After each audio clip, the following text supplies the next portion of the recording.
おい、どうなってるんだ？俺たちの家がなくなってるじゃないか。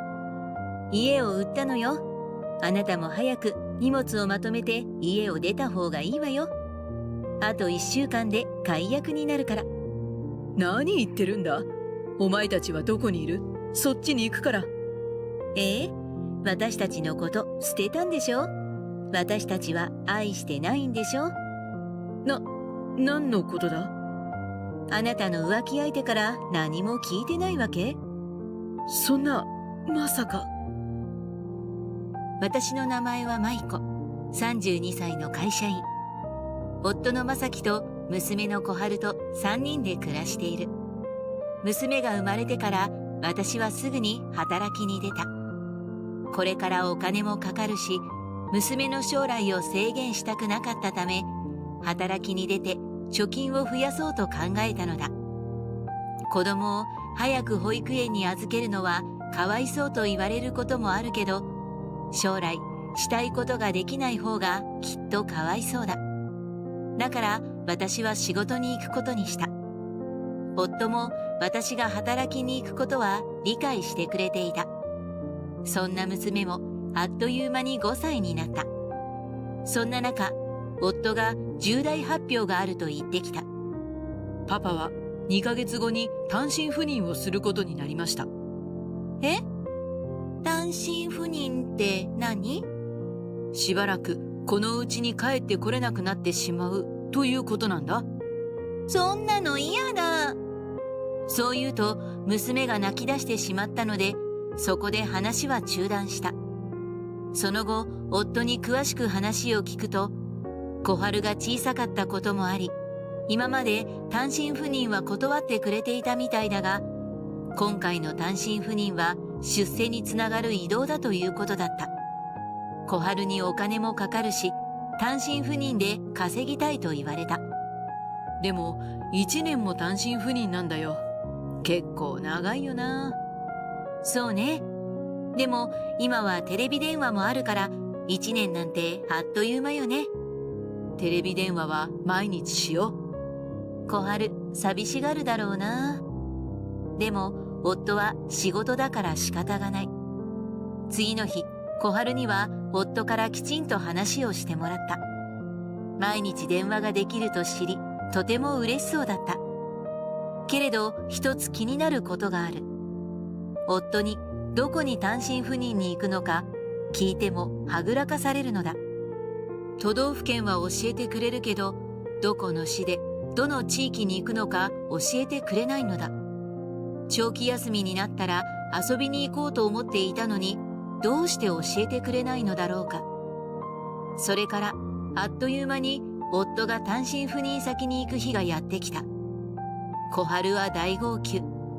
永遠の別れかと思うくらい壮絶な別れだった。夫が単身赴任に行ったその日から毎日テレビ電話をした。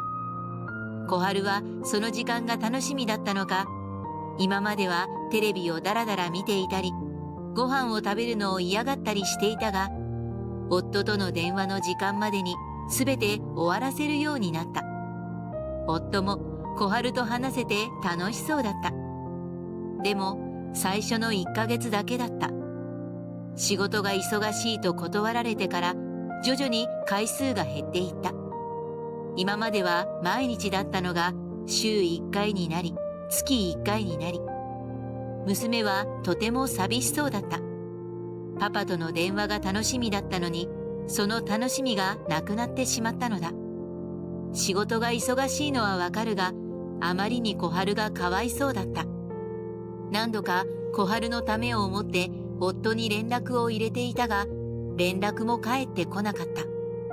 小春も最近は電話ができないことがわかっているので、電話したいとも言ってこなくなった。けれど、そんな小春もあと1ヶ月で誕生日がやってくる。毎年、誕生日は部屋を飾り付けして、家族みんなでケーキを食べてお祝いするのがお決まりだった。今年も当然そうするものだと思っていた。夫から何も連絡が来なくても、小春の誕生日には帰ってきてくれると思っていた。だって今年の小春の誕生日は土曜日だったから。土曜日に帰ってきて、日曜日に小春の行きたいところに行って、今まで寂しい思いをしていた小春の願いを聞いてあげたいと思っていた。そして小春の誕生日当日、夫から何の連絡もなかった。夕方まで夫が帰ってくることを待っていたが、帰ってくることもなかった。娘とケーキを買いに行って二人で食べて、小春の好きなものをたくさん並べたごちそうも二人で食べた。小春はとても悲しそうに、小春、パパに何かしちゃったのかな？お誕生日なのにパパお祝いしてくれないね。嫌われちゃったのかな？そんなことないよ。パパは忙しいから連絡できないだけで、小春のお誕生日をきっとお祝いしてくれているよ。小春は納得していなかった。それはそうだと思う。私も納得できない。自分の娘の誕生日を忘れるなんてことはあってはならない。その日の夜に連絡を入れても帰ってくることはなかった。次の日の朝、スマホを確認すると、ごめん、忘れてたわ。おめでとうって言っておいて。とだけ返事が返ってきた。私はその返事を見て苛立った。自分の娘に愛はないのか。あんなに可愛い娘の誕生日を忘れておいて、さらに自分でお祝いを伝えないとは。許せなかった。私はその日から連絡がつながるまでしつこく電話をし続けた。やっと電話がつながったと思うと、何？仕事中なんだけど。あなた何考えてるの？誕生日を忘れてお祝いもしないし、電話もできなくなったし、小春はあなたに嫌われたと思ってるわよ。嫌ってるんじゃなくて忙しいんだよ。そんな風に情緒不安定になっているのだって、お前がちゃんと子育てしていないからだろ。何？私が悪いっていうわけ？俺は今家にいないんだから、子育ての責任はお前にあるだろうが。いないからこそ、毎日5分でもいいからテレビ電話してあげてよ。家にいるんでしょ？それなら暇じゃないの？家に帰っても仕事してるんだよ。お前みたいに中途半端な仕事じゃなくて、俺の仕事は忙しいんだよ。そうですか。もういいわ。私はこれ以上夫と話していてもキリがないし、イライラして疲れるので電話を切った。そして私は一つ名案を思いついた。今度の休みに小春と一緒に夫の単身赴任先に行けばいいんだと。しかし夫はどこにいるか私に話さなかったので、私は夫の会社の同僚で仲のいい友達に聞いてみることにした。するとすべて教えてくれたので、1ヶ月後、長期休みになったので、娘と一緒に夫の単身赴任先に行くことになった。小春に聞いてもパパに会いたいというので、それならぜひ連れて行ってあげたいと思った。私もちょうど夫の単身赴任先の近くに行きたいところがあったので都合が良かった。夫には行くということは伝えずサプライズ。小春は、パパ、喜んでくれるかな？もちろんだよ。絶対に喜んでくれる。と楽しみにしていた。そして夫に会いに行く日、娘と夫の2人の時間を作ってあげたいと思い、私は夫の住むマンションの前に車を止めて、小春を車から降ろした。小春はキッズ携帯を持っているので、パパと会えたら連絡をしてねと伝えた。GPS もついているので、もしものことがあっても場所がわかるから安心していた。そして私も自分の用事を済ませて小春からの連絡を待っていた。けれど一向に連絡が来ない。夫には会えたんだと思うんだけど、きっと楽しすぎて連絡することを忘れているんだと思う。楽しんでいてくれるならそれはそれでいいんだけど。けれどあまりにも連絡が来ないので、私は娘の位置情報を確認した。送り届けたマンションにいることが確認できたので、パパと楽しい時間を過ごしているのだと思っていた。それから数時間後、小春から電話が来た。ママ、一番近くの駅まで歩いて行ったから迎えに来てください。小春？泣いてるの？早く来て、お願い。わかったわ。今すぐ行くから、人がたくさんいる場所にいてね。うん。私は電話を切ると、急いで小春のもとへ向かった。駅に行くと、小春はしゃがんで泣いていた。急いで小春を車に乗せると、さらに号泣していた。私は近くの駐車場に車を止めて、小春が落ち着くまで抱きしめて待っていた。それから20分くらい経った時、小春が話し出した。パパのお家に行ったら、変な女の人がパパに会うなって言ってきたの。最初間違えちゃったのかと思って謝って帰ろうとしてたら家に入れられてね。パパとその女の人の2人の写真を見せられて、パパは私のものだからあんたはもう必要ないって言われたの。なんですって？私は小春が言っていることが理解できなかった。夫の家に知らない女がいたということ？写真を見せられたって何？パパはいないから帰れって言われて、ママと小春のことをパパは捨てたって、家族は私だからパパから離れろって。何がどうなってるの？パパとあの女の人が結婚するんだって。だからパパは連絡もしないんだって。そういうことか。小春が悲しい思いをしながらもこんなに私に話してくれている。言葉にすることはとても辛いことなのに、申し訳ない気持ちでいっぱいになった。小春、ごめん。悲しい思いさせてほんとごめんね。ママも悲しいよね。ごめんね。ママは大丈夫だよ。よし、家に帰ろうか。小春の方が辛いのに、私を気遣ってくれる優しさに、私は涙が出てきてしまった。もう一度、小春を抱きしめて家に向かった。私の胸の奥では怒りの感情が渦巻いていたが、とりあえず気持ちを落ち着かせて家に帰った。夫は家族を置いて浮気をしていたのだ。私にどこに住むのか言わなかったのも浮気をしているからだろう。許せない。私は夫とこれから一緒に暮らすことはできないと思ったので離婚を決意した。夫が帰ってくるまであと1ヶ月。私はその間に引っ越しをすることにした。マンションの管理会社に連絡をして、月末で契約を解除した。離れろというのであれば言う通りにしてあげましょう。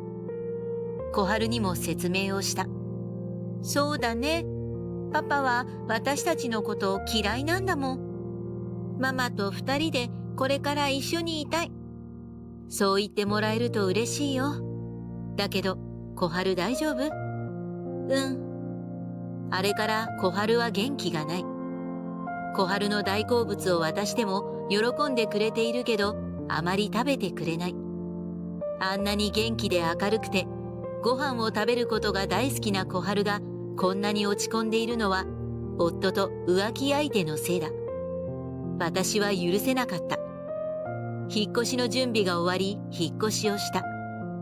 新しい環境になるので、娘のことが心配だったが、新しいお家が綺麗だと喜んでくれていた。それから数週間が経過。すると、夫からやっと連絡が来た。きっと家に帰ったのだろう。おい、どうなってるんだ？家を売ったのよ。あなたも早く荷物をまとめて家を出た方がいいわよ。あと1週間で解約になるから。お前たちはどこにいるんだ？そっちに行くから。私たちのこと捨てたんでしょ？私たちは愛してないんでしょ？何を言ってるんだ？あなたの浮気相手から聞いてないわけ？夫は明らかに動揺したような反応をした。私は小春から聞いた内容を夫に伝えた。すると夫は何の話か理解したようで、すまない。娘にそんなことを言っていたなんて知らなかったんだ。夫が言うには遊びのつもりで関係を持ったら、束縛が激しく独占欲の強い浮気相手が離れてくれなかったようだ。娘に浮気相手が言った発言も納得するところがあるらしい。今までも夫の友人にですら焼き餅を焼いていることが多かった。俺も知らなかったし、ごめんな。俺から小春には謝るから。とりあえず今から謝りに行くから許してくれよ。もうじき小春の誕生日だろ。今年は盛大にお祝いしよう。何言ってるの？誕生日はすでに過ぎたわよ。また忘れたわけ？あ、すまん。勘違いしていた。何が勘違いよ。もう離婚するわよ。離婚？何言ってるんだ？浮気をしておいて、娘にあんな思いをさせて離婚になるって思わないわけ？それは俺がしたことじゃないだろ。浮気をしたでしょうが。あなたって人は本当に。弁護士には連絡をしてあるから、慰謝料や養育費については後日連絡が行くわ。俺の意思はどうなるんだよ。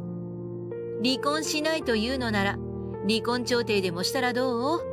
お金がかかるだけで結果は変わらないけど。そんな。自分のしたことに責任を持ちなさい。さようなら。それだけ言うと私は電話を切った。弁護士から連絡が行ったのか、夫は離婚届を送ってくれた。見事に離婚が成立した。娘に話すと少し悲しそうだったが、すぐに元気になった。夫は浮気相手のことを現地妻程度に思っていて、もう別れたつもりでいたようだが、夫が本社に異動になると一緒についてきて結婚するつもりになっているそうだ。夫は住所を教えていないので逃げ切れると思ったようだが、そんな甘い話はない。夫の会社に現れて見つかってしまったらしい。会社には私が内容証明を送っていたので、夫が単身赴任先で不倫をしていたことがバレた。出世のために行った単身赴任だが、浮気が原因で出世街道から外れてしまったようだ。今は窓際部署に異動し、言及もされたそうだ。そんなことを知らない浮気相手は、夫は出世したと思い込み、夫のお金を使いまくっているとか。夫の給料で私への慰謝料も支払おうとしているみたいで、夫の貯金は底をつき、今では借金をしているようだ。浮気相手から逃げようと何度か逃亡をしているようだが、結局見つかってしまうようだ。愛されていて羨ましいですね。愛なのか執着なのかはわかりませんけど、私と小春は二人で前と同じように幸せに暮らしている。小春も元気を取り戻し、いつも通りの小春になった。これからも小春のために仕事を頑張り、娘のやりたいことをやらせてあげられるくらいお金を貯めて、楽しい暮らしをしていこうと思う。